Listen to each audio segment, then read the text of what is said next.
అందరికీ నమస్తే. 99 TV law and justice కార్యక్రమానికి స్వాగతం. మనతో స్టూడియోలో ఉన్నారు సీనియర్ లీగల్ అడ్వైజర్ విజయభాస్కర్ జల్లా గారు మనతో ఉన్నారు. మాట్లాడదాం. సార్ నమస్తే. నమస్తే సార్, ఇటీవల కాలంలో చూస్తే అసలు యాక్చువల్గా స్వశక్తి మీద బ్రతకాలనేటువంటి పరిస్థితుల కంటే పరాన్న జీవనమే ఎక్కువైపోయింది ఇప్పుడున్న సమాజంలో. అది ఒప్పుకోవాలి, అంతా మనకు కనపడుతూనే ఉంది. అంటే ఏదో ఒకటి కొంతమంది కబ్జాలు చేయటం, కొంతమంది అవి చేయటం, కొంతమంది ఇది చేయటం, ఎవరో ఒకళ్ళు లాక్కోవటం, దొంగతనాలు చేయటం, ఇట్లాంటి రేట్సే పెరిగిపోతూ ఉంది. తల్లిదండ్రులు సార్ ప్రత్యేకించి చెప్పాలంటే వృద్ధులైపోతారు. వాళ్ళు ఉన్నంత వరకు కష్టపడి ఎంతో కొంత కూడబెట్టి, లేకపోతే కోటాను కోట్లో వాళ్ళు సమృద్ధిగా కూడబెట్టి ఉంచుతారు. పిల్లలు వాటిని వాళ్ళు ప్రయోజకులు కాకపోగా వాళ్ళ ఆస్తులు తీసుకునేటువంటి ప్రయత్నం చేస్తారు. సరే, వారసత్వంగా సంక్రమిస్తుంది కాబట్టి వస్తుందని అనుకుందాం.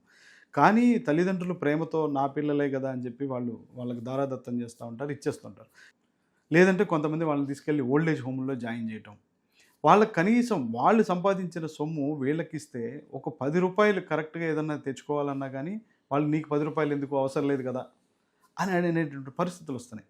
ఇలాంటి వారికి చట్టంలో ఎలాంటి యాక్ట్స్ ఉన్నాయి వీళ్ళని ప్రొటెక్ట్ చేయడానికి కానీ, వీళ్ళకి న్యాయం చేయడానికి కానీ, వృద్ధ తల్లిదండ్రులకి ఎలాంటి యాక్ట్స్ ఉన్నాయి? అసలు యాక్ట్స్ ఉన్నాయా లేవా? ఉంటే ఎలాంటి యాక్ట్స్ ఉన్నాయి? అవి చాలా ఫాస్ట్గా పనిచేసేటువంటి పరిస్థితి ఉంటుందా? మరలా ఏదైతే ఆ ఆస్తి పోయిందో అదే వాళ్ళకి ఇచ్చేశారో, ఆ ఇచ్చినటువంటి ఆస్తిని మరలా తిరిగి స్వాధీనపరచుకునేటువంటి అవకాశం ఉంటుందా? ఏం చెప్తారు? తప్పకుండా సార్, అది ఉంది. యాక్చువల్లీ ఏంటంటే మనకి సీనియర్ సిటిజన్ యాక్ట్ అని చెప్పి మన షార్ట్ కట్లో సీనియర్ సిటిజన్ యాక్ట్ అని చెప్పి సీనియర్ సిటిజన్ యాక్ట్ అని చెప్పి అనుకుంటా ఉంటాం. యాక్చువల్లీ అంటా ఉంటాం.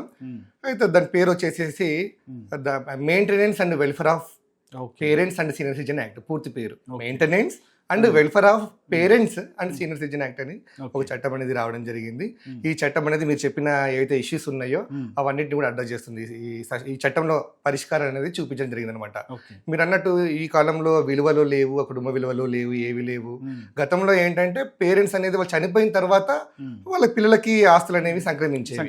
ఇప్పుడు ఏంటంటే బతికి ఉండగానే వాళ్ళ మీద ఒత్తిడి తీసుకొచ్చేసి పిల్లలు ఆస్తులు వాళ్ళ పేరు మీద ట్రాన్స్ఫర్ చేయించుకొని వాళ్ళకి అట్లీస్ట్ మెయింటెనెన్స్ అనేది కూడా మెయింటైన్ చేయట్లేదు. వాళ్ళకి అంటే కనీసం ఫుడ్ కూడా పెట్టట్లేదు, షెల్టర్ ఇవ్వట్లేదు, తీసుకెళ్ళేసి ఓల్డ్ ఏజ్ హోమ్లో పెట్టడం అనేది జరుగుతూ ఉంటుంది. మనం చూస్తూ ఉన్నాం. వీళ్ళకి సంబంధించిన అన్ని ఇష్యూస్ని కూడా ఈ చట్టం పరిష్కారం చూపించే ప్రయత్నం చేస్తుంది. ఓకే, సో ఎలాంటి పరిష్కారం ఉంది సార్ చట్టంలో?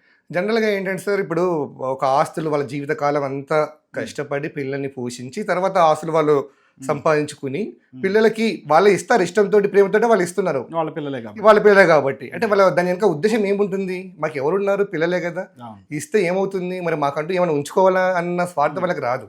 ఎందుకంటే పిల్లలు ఉన్నారు కదా, వాళ్ళ దగ్గరే మేము ఉంటాం, వాళ్ళు మమ్మల్ని చూస్తారు అన్న ఆలోచన ధోరణి ఉంటుంది. అంటే ఇక్కడ ఇంటెన్షన్ ఏముంటుంది? పిల్లలకి ఆస్తులు ఇవ్వడంలో వాళ్ళు మమ్మల్ని చూస్తారు అనేది అంతర్లీనంగా ఒక ఇంటెన్షన్ అనేది ఉన్నది. కానీ వాస్తవ పరిస్థితులు అలా లేవు. ఆస్తులు తీసుకున్న తర్వాత వాళ్ళని రోడ్డు మీద వేస్తున్నారు అనమాట. సో ఇలాంటి సిచ్యువేషన్స్లో, అలాంటి పరిస్థితుల్లో ఉన్న ఎవరైనా పేరెంట్స్, తండ్రి కావచ్చు, తల్లి కావచ్చు, వాళ్ళు ఏంటంటే వాళ్ళ కోసం ఒక ట్రిబ్యునల్స్ ఏర్పాటు చేయడం జరిగింది ఈ చట్టం కింద. మెయింటెనెన్స్ ట్రిబ్యునల్స్ అని చెప్పేసి మనం అనుకుంటా ఉంటాం. ఈ ట్రిబ్యునల్స్ అంటే ఎవరు ఉంటారు అంటే ఆర్డీఓ గారు ఉంటారు.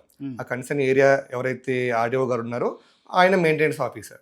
అది మెయింటెనెన్స్ ఆఫీసర్ కాదు, ఆయన మెయింటెనెన్స్ ట్రిబ్యునల్గా ఆయన్ని మనం పిలవడం జరుగుతూ ఉంటుంది, వ్యవహరిస్తారు. ఇలాంటి పరిస్థితుల్లో ఉన్న తల్లిదండ్రులు వెళ్ళేసి వాళ్ళకి ఒక అప్లికేషన్, దానికి ఏమి ఫార్మాట్ అవసరం లేదు, కోర్టు ప్రొసీజర్ అవసరం లేదు, ఒక అడ్వకేట్ సహాయం కూడా అవసరం లేదు. నార్మల్గా ఒక కాగితం మీద అర్జీ రాసి వాళ్ళకి ఇస్తే వాళ్ళు హియరింగ్ కండక్ట్ చేసి అవతల వాళ్ళని పిలిపించేసి కూర్చోబెట్టి మాట్లాడేసి వీళ్ళకి మెయింటెనెన్స్ ఆర్డర్ ఇచ్చే ప్రయత్నం చేస్తారు.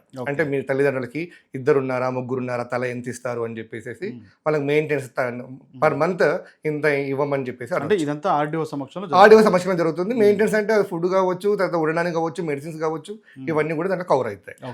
మెయిన్గా ఈ పర్పస్లో ఉంది.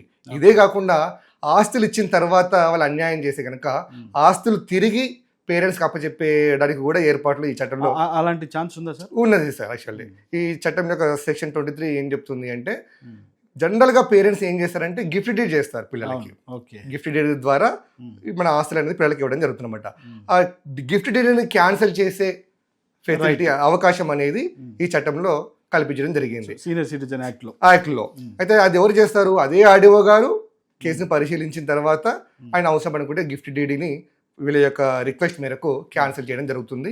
అప్పుడు ఏమవుతుందంటే తిరిగి ఆస్తి అంతా కూడా పేరెంట్స్ పేరు వాళ్ళ- మీదకి వాళ్ళ- వాడడం వాళ్ళకి- జరుగుతుంది. ఉమ్, మన స్టేట్లో కూడా చాలా కేసెస్లో అలా జరిగింది, ఆస్తి మార్పిడి జరిగింది. ఉమ్. సో దాంట్లో కనీసం కొంచెం భయం అయినా ఉంటుంది వాళ్ళకి అవును. అట్లీస్ట్.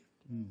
కానీ ఒకవేళ లేదు మా తండ్రి తరపు నుంచో లేకపోతే మా తల్లి తరపు నుంచో మాకు సంక్రమిస్తుంది, మరి వాళ్ళు ఒకవేళ కోర్టుకు వెళ్తే సార్, ఒకవేళ కోర్టుకు వెళ్తే ఎలాంటి పరిస్థితులు ఉంటాయంటారు? అయితే కోర్టుకు యాక్చువల్లీ గతంలో గిఫ్ట్ డీడ్ ఏదైనా క్యాన్సిల్ చేసుకోవాలి అంటే చేసుకోవడానికి అవకాశం ఉండకపోయేది. ఉమ్, మోసపూరితంగా బలవంతంగా గిఫ్ట్ డీడ్ చేస్తే సివిల్ కోర్టు ఛాలెంజ్ చేసే అవకాశమే ఉండేది. ఓకే. బట్ ఈ పేరెంట్స్ వెళ్ళేసేసి సివిల్ కోర్ట్స్ తిరిగి సంవత్సరాలు వెయిట్ చేసి అడ్వకేట్ ఫీజు ఇవన్నీ వాళ్ళు బేర్ చేయలేరు కాబట్టి ఈ చట్టం తీసుకురావడం జరిగింది.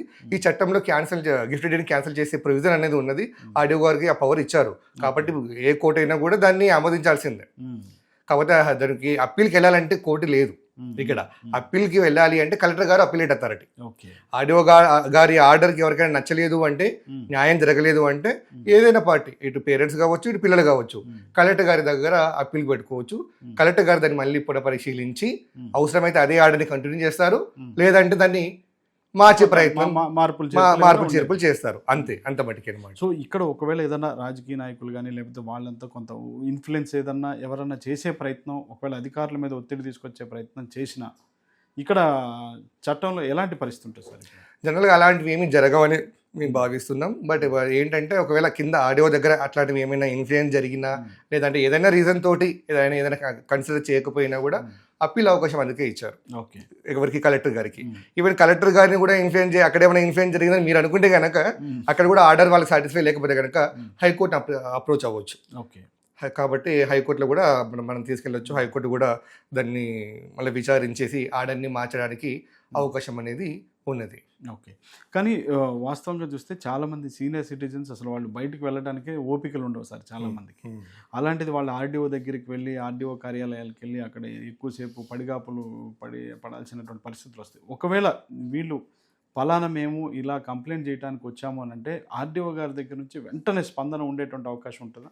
అయితే మీరు అన్న పరిస్థితులు సహజంగా ఉంటాయి, ఎందుకంటే వాళ్ళు వృద్ధాప్యంలోకి వస్తారు. అంటే మళ్ళీ పదే పదే తిరగాల్సిన అవసరం ఇట్లాంటిది అయితే ఏంటంటే సార్, యాక్చువల్లీ ఆడియో దగ్గర ఏవైతే హియరింగ్ కండక్ట్ చేస్తారో వాళ్ళు ఏమీ ఏంటంటే ఈ ఎవిడెన్స్ యాక్ట్ తర్వాత ఈ ప్రొసీజర్ అవన్నీ కూడా స్ట్రిక్ట్గా ఫాలో అవ్వాల్సిన అవసరం లేదు. 1, 2 లేదా 3 హీరింగ్లు వాళ్ళు విని క్లోజ్ చేస్తారు, అంతే. ఎక్కువ తిరగాల్సిన అవసరం లేదు. ఒకవేళ వాళ్ళు బయటికి వెళ్ళలేని పరిస్థితులు కూడా ఉన్నాయి, సీనియర్ సిటిజన్స్కి వాళ్ళు డిపెండెంట్గా ఉంటారు, ఓల్డ్ ఏజ్ కూడా ఒక కారణం కావచ్చు. ఉన్నది అంటే జిల్లా సంక్షేమాధికారి ఉంటారు, district welfare officer, women and child department సంబంధించి.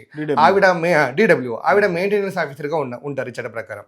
అంటే వారికి మీరు ఫిర్యాదు చేసినా, లేదంటే సీనియర్ సిటిజన్ హెల్ప్ లైన్ ఉంది, హెల్ప్ లైన్కి ఫిర్యాదు చేసినా కూడా వాళ్ళు ఇంటికి వచ్చి పరిస్థితుల్ని చూసి వాళ్ళని తీసుకెళ్ళడం కానీ, లేదంటే ఇంటికే వచ్చి ఫిర్యాదు తీసుకొని ఆడియో గారి దగ్గర సబ్మిట్ చేయడం కానీ, అలాంటి అసిస్టెన్స్ అనేది మీకు డిడబ్ల్యూ ఆఫీస్ నుంచి ప్రొవైడ్ చేయడం జరుగుతుంది, లేదంటే హెల్ప్ లైన్ నుంచి ప్రొవైడ్ చేయడం జరుగుతుంది. అంటే ఇందాక మీరు గత ఎపిసోడ్లో పోక్సో యాక్ట్లో కూడా ఏ విధంగా అయితే పోలీసులే ఇంటికి వచ్చి ఆ కేసు నమోదు చేస్తారు, ఇక్కడ కూడా ఈ సీనియర్ సిటిజన్ యాక్ట్ లో ఆ విధమైనటువంటి పరిస్థితి ఉందంటారు. పరిస్థితి ఉంది. వాళ్ళ కోసం ఒక హెల్ప్ లైన్ కూడా రన్ అవుతుంది. హెల్ప్ లైన్ కి వాళ్ళు కంప్లైంట్ చేస్తే వాళ్ళకి ఒక కంప్లైంట్ అనేది రైజ్ చేసేసి మీకు ఎఫ్ఆర్ఓ అంటారు, వాళ్ళని ఫీల్డ్ రెస్క్యూ ఆఫీసర్ అంటారు, వాళ్ళని ఇంటికి రావడం జరుగుతుంది, మీ ఇష్యూని పరిష్కరించడం కూడా జరుగుతూ ఉంటుంది. సో ఆర్డీఓ గారికి వాళ్ళు వెళ్ళి నేరుగా ఓపిక ఉంటే నేరుగా వెళ్ళి వాళ్ళు ఫిర్యాదు చేసుకోవచ్చు. ఒకవేళ ఆర్డీఓ గారి దగ్గర న్యాయం జరగలేదు అని అంటే కలెక్టర్ గారి దగ్గరికి అప్పీల్ చేసుకోవచ్చు. లేదంటే ఒకవేళ వాళ్ళు వెళ్ళేటువంటి పరిస్థితిలో లేదు, ఆరోగ్యం సహకరించట్లేదు అంటే ఆ జిల్లా డిడబ్ల్యూకి పెట్టుకుంటే అర్జీ పెట్టుకుంటే వాళ్ళే స్వయంగా వచ్చి ఫిర్యాదు చేస్తారు. ఆ అర్జీ కూడా మీరు సీనియర్ సిటిజన్ హెల్ప్ లైన్ ద్వారా ఒక ఫోన్ కాల్ ద్వారా వాళ్ళకి ఇంటిమేట్ చేసినా కూడా మీకు అది ఇంటి సర్వీస్ అనేది రావడం జరుగుతూ ఉంటుంది. సార్ ఇప్పుడు ఈ సీనియర్ సిటిజన్ యాక్ట్స్లో 100% న్యాయం జరిగే పరిస్థితులు ఉంటాయంటారా?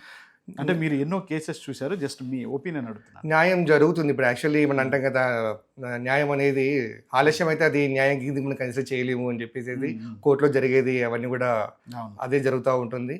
సో వాటిని దృష్టిలో పెట్టుకుని ఇక్కడ ఈ చట్టం ఏర్పాటు చేయడం జరిగింది. ఇది మళ్ళీ బాధ్యత, ఇంప్లిమెంటేషన్ బాధ్యత కోర్టులకు అప్పచెప్తే డిలే జరగడానికి అవకాశం ఉంటుంది, వీళ్ళు ఎక్కువ తిరిగి ఆయాసపడడానికి కూడా అవకాశం ఉంటుంది. కాబట్టి ఈ కోర్టు పరిధి నుంచి తప్పించడం జరిగింది. ఓకే, కాబట్టి మళ్ళీ షార్ట్ టైం, ఎందుకంటే వాళ్ళు ఏమి త్వరితగతిన న్యాయం తొందరగా అయితే ఈ న్యాయం అనేది వీళ్ళకి అందుబాటులోకి వస్తుంది. తర్వాత ఇంకొకటి ఏంటంటే మనకి గిఫ్ట్ డీడ్ అనేది క్యాన్సిల్ చేయడం గురించి మనం మాట్లాడాం కదా, అలాగే కొన్ని సందర్భాల్లో ఎలా ఉంటుంది అంటే కొడుకులు అది ఆస్తి తండ్రి పేరు మీదనే ఉంటుంది, కొడుకు అదే ఇంట్లో ఉంటాడు కానీ హరాజ్ చేస్తూ ఉంటాడు. అవును. ఇప్పుడు ఈ సెక్షన్ మనకి ఇక్కడ పనికిరాదు, వర్తించదు. సెక్షన్ 23 ఏంటంటే గిఫ్ట్ డీడ్ ఓకే. ఉంటే కనుక క్యాన్సిల్ చేస్తుంది, కానీ ఇక్కడ గిఫ్ట్ అనేది ఇంకేం ఇవ్వలే. అయినా కూడా నాదే హక్కు అని చెప్పేసి కొడుకు ఇంట్లో ఉన్నాడు, ఉన్నవాడు మామూలుగా ఉండ కూడా హరాస్మెంట్ చేస్తూ ఉన్నాడు ఇక్కడ. సో అలాంటి కొడుకుని బయట పంపించాలంటే ఇంత ముందుకు మనం మళ్ళీ సివిల్ కోర్టుని అప్రోచ్ అయ్యి మళ్ళీ ఇవన్నీ చాలా బయటికి సాగనంపే పరిస్థితులు కూడా ఉన్నవి దీంట్లో. ఏంటంటే దానికోసం మనము మన తెలంగాణ గవర్నమెంట్ రూల్స్ ఫ్రేమ్ చేయడం జరిగింది. GO 40 అనేది ఒకటి రిలీజ్ చేయడం జరిగింది. దాని ప్రకారం ఏంటంటే మీకు ఎవిక్షన్ కావాలి, పిల్లల్ని బయట పంపించాలంటే మీరు నేరుగా ఈసారి ఆర్డీఓ కాదు, డైరెక్ట్ కలెక్టర్ గారి దగ్గర ఒక ఆర్జీ పెట్టుకుంటే కనుక ఆ GO ప్రకారం కలెక్టర్ గారు ఇమీడియట్గా విత్ ఇన్ 15 days లోపు ఆర్డీఓ గారికి ఒక ఎంక్వైరీ రిపోర్ట్ తెప్పించుకొని ఆ ఎవిక్షన్ ఆర్డర్ అనేది పాస్ చేయడం జరుగుతుంది. సో దాని ఆర్డీఓ గారు తర్వాత పోలీసు సిబ్బందితో కలిపి అమలు చేయడం అనేది జరుగుతుంది. దీని ద్వారా గిఫ్ట్ డీడ్ క్యాన్సిల్ చేయడమే కాకుండా పిల్లల్ని బయట పంపించాలన్నా కూడా వీళ్ళు కలెక్టర్ గారి దగ్గర ఆర్జీ పెట్టేసుకొని ఆ పరిష్కారాన్ని పొందవచ్చు. ఓకే. సో ఈ విధంగా కూడా ఈ సీనియర్ సిటిజన్ యాక్ట్లో వాళ్ళు సీనియర్ సిటిజన్స్ అనేవాళ్ళు ప్రొటెక్ట్ చేయబడతారు. Thank you very much sir, చాలా బాగా వివరించారు. ధన్యవాదాలు సార్. ధన్యవాదాలు.